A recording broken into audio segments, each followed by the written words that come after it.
Hello दोस्तों, स्वागत है आज के एक नए वीडियो में। आज मैं लेके आ गया हूँ फिर से एक नई हॉरर कहानी। तो गाइस, सीधा शुरू करता। कहानी है दो दोस्तों की। एक का नाम था राघव, एक का नाम था दलजीत। ठीक है, तो बेसिकली दलजीत और राघव दोनों 18 प्लस थे। ठीक है, दोनों जॉब करते थे। ओके, हमेशा की तरह वो जॉब पूरी करके घर आते थे। ठीक है, शाम को।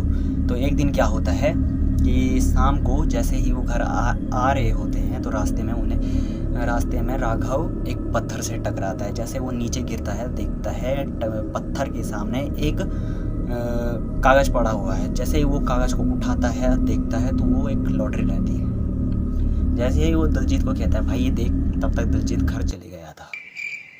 इतना डरपोक था, अंधेरे से इतना डर लगता था उसको। खैर, फिर वो अनजाने में उस लॉटरी को ना अपने जेब में रखता है और चली जाता है। ठीक है, तो होता क्या है कि वो जैसे ही जाता है तो रास्ते में उसे क्या दिखता है कि मकान की जो उनकी मकान थी उसके बगल पड़ोस में छत पे एक इंसान है, एक आदमी है जो उसे देखे जा रहा है, घूरे जा रहा है और क्रीपी सी स्माइल कर रहा है। ऐसे स्माइल कर रहा था। ठीक है, तो उसे नॉर्मल लगता है कि आया होगा, ऐसा सोचता है कि आया होगा कोई रहने उस बगल वाले मकान पे। जैसे ही वो अंदर जाता है तो दलजीत को पूछता है कि यहाँ बगल पड़ोस में कोई आया है क्या? तो दलजीत कहता है भाई कैसी बात कर रहा है, तू पागल है क्या? वो 10-15 साल से बंद पड़ा हुआ है वो मकान। तो राघव कहता है यार, राघव सोचता है खैर छोड़ो, रहने दो, क्या बोलना, ये भी पागल है, कुछ भी बोलता रहता है। तो ऐसा दलजीत भी सोचता है। तो दोनों में इस बारे में कोई बात नहीं होती। ठीक है, तो अगले दिन क्या करते हैं, अगले दिन में वो जॉब पे जाते हैं। और अगले दिन होता यूँ है कि अगले दिन वो जॉब से जल्दी आ जाते हैं। ठीक है, तो राघव सोचता है कि आज अपने कपड़े धोने चाहिए हमें। ठीक है, जैसे वो कपड़े धोने जाता है उसे याद आता है कि मैंने अपनी जेब में वो लॉटरी की टिकट रखी थी जो उसे दिखाई दी थी, उसने अनजाने में जो अपनी जेब में रखी थी। ओके, तो जैसे ही वो उसे ढूंढने जाता है तो उसे वो लॉटरी की टिकट नहीं मिलती है। तो वो सोचता है यार मैंने तो रखी इधर ही थी, लेकिन यहाँ से गई कहाँ वो लॉटरी की टिकट। खैर वो इस बारे में ज़्यादा नहीं सोचता है और कपड़े धोता है। जैसे ही वो कपड़े धो के बरामदे में जाता है तो वो क्या देखता है कि सामने वाले छत पे एक आदमी खड़ा हुआ, वहीं आदमी खड़ा हुआ है और फिर से उसे क्रिपी सा फेस बना रहा है और स्माइल दे रहा है अजीब सी। तो जैसे ही वो देखता है वो सोचता है यार ये हमेशा स्माइल देता क्यों रहता है, ऐसे सोचता है। वो उसे कहता है भाई कहाँ से हो, क्या हो, ऐसा पूछता है, लेकिन वो जवाब नहीं देता, आंसर नहीं देता वो। तो ऐसा सोचता है कि घमंडी होगा ये वो, ऐसा सोचता है राघव। तो फिर उससे बात नहीं करता। लेकिन जब वो उसके पैरों की साइड देखता है तो उसके पैर उल्टे थे। ये भूत लोगों के हमेशा पैर उल्टे क्यों रहते हैं यार? खैर छोड़ो। तो उसके पैर जैसे वो देखता है कि उल्टे हैं, वो उल्टे पांव भागता है। जहाँ दलजीत था वो उल्टे पांव भागता है, जैसे तैसे करके उसकी इतनी जोर से फट जाती है। तो अंदर जाता है। तो जब वो अंदर जाता है तो दलजीत पूछता है भाई क्या हो गया तेरे को, क्या हो गया, हो क्या गया है तेरे को? लेकिन वो कुछ भी जवाब नहीं देता, कुछ भी आंसर नहीं देता है। फिर क्या होता है कि जैसे ही दलजीत बोलता है उसे, जब वो आंसर नहीं देता है तो दलजीत भी वहीं जाता है जहाँ वो कपड़े सुखाने गया था, बरामदे में। जैसे ही वो बरामदे से उधर देखता है तो उसे वो आदमी दिखता है। ठीक है, वो आदमी हंसता हुआ दिखता है जैसे राघव को दिखा था। तो वो पहले तो कोई वो ज़्यादा ध्यान से देखता नहीं है, लेकिन जब वो उसके पैरों पे गौर करता है, उसके पैर वहीं ऐसे ही उल्टे देखता है, वो भी उल्टे पाँव भागता है। उसकी तो खतरनाक फटी होगी शायद, क्योंकि वो बहुत डरपोक था ना भाई। तो होता यूँ है, अगले दिन वो दोनों तय कर लेते हैं कि हम यहाँ से जाएंगे, क्योंकि उन्हें पता चल गया था कि वो कोई और नहीं, वो एक भूत था।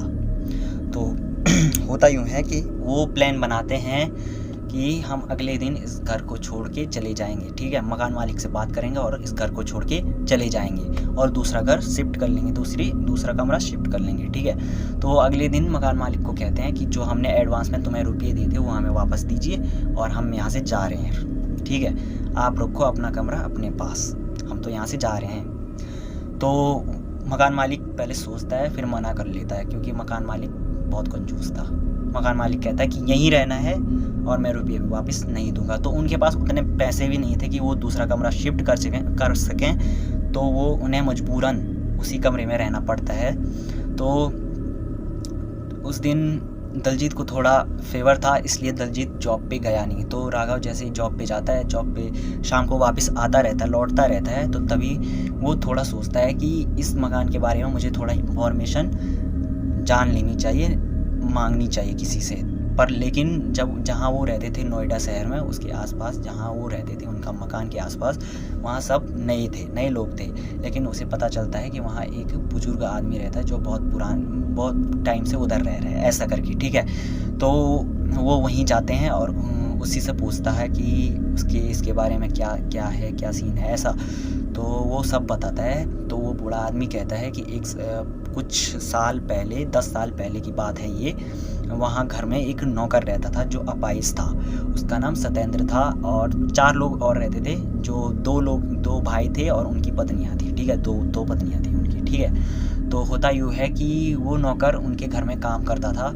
तो उनके घर में काम करता था, तो उनका बिहेवियर उसके साथ अच्छा नहीं था, उस नौकर के साथ। वो उसको बहुत ताने मारते थे, बहुत जली कटी सुनाते थे, ऐसा करके, ठीक है। तो ऐसा है, वैसा है, तू कुछ नहीं कर पाएगा, ये वो, ऐसा वैसा है ना। तो वो आखिरी में परेशान हो गए, वो क्या करता है कि वो वहाँ की नौकरी छोड़ देता है, ठीक है। तो वो नौकरी छोड़ता है, तो वो जैसे ही दूसरी नौकरी लेने लगता है, तो उसकी अचानक से लॉटरी लग जाती है 25 लाख की। तो वो 25 लाख की लॉटरी लगती है। तो क्या होता है कि उसे उनका फ़ोन फिर से आता है जहाँ वो नौकरी करता था, ठीक है। तो वो उसी घर पे बुलाते हैं, अच्छे से खाना पीना खिलाते हैं और कहते हैं कि तुम मुझे ये लॉटरी दे दो, तुम इसका यूज़ अच्छे से नहीं कर पाओगे, हम इसका यूज़ अच्छे से कर सकते हैं, तुम्हारी बस की नहीं है, ऐसा वैसा धमकी दे रहे थे। पहले तो अच्छे प्यार से समझाया, फिर उसके बाद में धमकी दे रहे। तो वो मना करने लगा, उसने कहा कि मैं नहीं दूंगा, ये वो, ऐसा वैसा। वो भी ऐसा जिद करने लगा, ठीक है। तो करते क्या हैं कि उसे पकड़ के मार देते हैं और अपने जो घर का बरामदा है, मकान का बरामदा है, वहाँ पे उसे दफना लेते हैं, ठीक है। तो जैसे ही वो उसे मार के दफना देते हैं, तो यहीं पे उस नौकर की कहानी ख़त्म हो जाती है। तो ये सब इन्फॉर्मेशन लेके राघव अपने मकान में दोबारा वापस चले जाता है और ये बात वो दलजीत को बताता है। दलजीत की ये कहानी सुन के बहुत फटती है, इतनी ज़ोर से फटती है कि दलजीत रोने लगता है, इतना डरपोक था। लेकिन अच्छा, एक दिन क्या होता है कि जैसे ही वो बरामदे में जाता है राघव अगली सुबह, तो उसे क्या दिखता है कि वो आत्मा वही है। लेकिन वो उसे तब इग्नोर करता है। इतना ब्रेव था हमारा राघव, वाह। पहले तो डरा, उसके बाद फिर शाम को वो ऐसे ही देखती रहती, उसको शाम को दिखती थी उसको आत्मा। अब खेल हो गया था उसके हमेशा उसके लिए। तो क्या करता है, वो एक दिन उसी छत में जाता है और उसी से बातचीत करने लगता है। मतलब बताओ, भूत से बातचीत करने जा रहा है, इतना ब्रेव है हमारा राघव।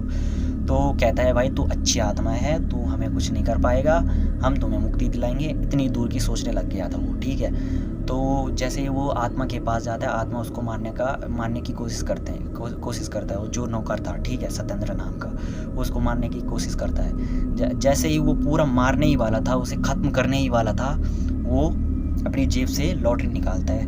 पहले तो उसे मिली नहीं, फिर उसके जेब में अचानक से वो लॉटरी पता नहीं कहाँ से आ गई।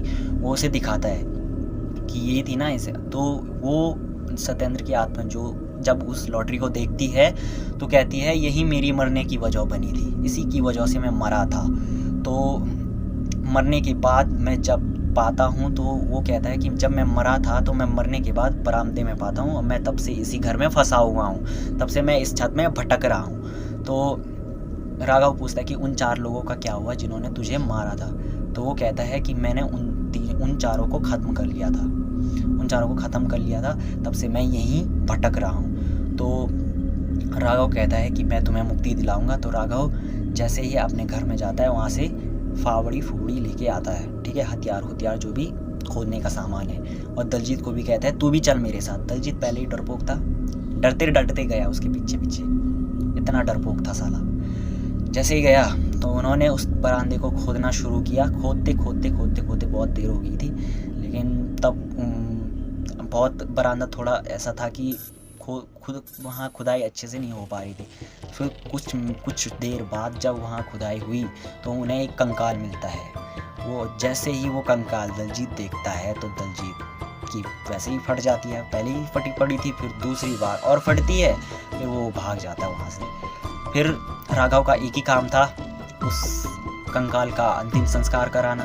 तो राघव उस कंकाल, जो भी कंकाल मिला था उसे, उसका अंतिम संस्कार अच्छे से करता है और उस आत्मा को मुक्ति देता है। जैसे ही फिर वो देखता क्या है कि जब वो पूरा जल जाती है, वो राख पूरी बन जाती है, तो वहाँ पे उसी में एक घड़ी दिखती है जो कि बहुत कीमती थी, बहुत पुरानी ज़माने की थी, या बहुत कीमती होगी, ऐसा था उसका ये। जैसे वो अपने पास रखता है, उस घड़ी को अपने पास रखता है और दलजीत को भी बता देता है कि मुझे ये मिली थी उधर से। तो दलजीत की तो पहले फटी पड़ी थी, उसकी और फट जाती है। फिर तू कहता है भाई तू इधर क्यों लाया, तू आफत ला गया है इधर।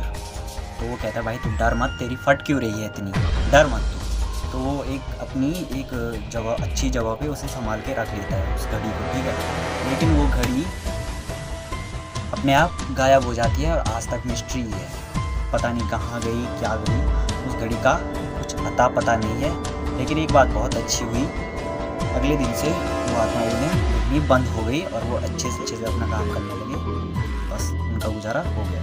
तो ये थी आज की मेरी कहानी। तो गाइस, अगर मेरी हॉरर स्टोरी अगर पसंद आए तो लाइक करें, कमेंट करें और सब्सक्राइब करें।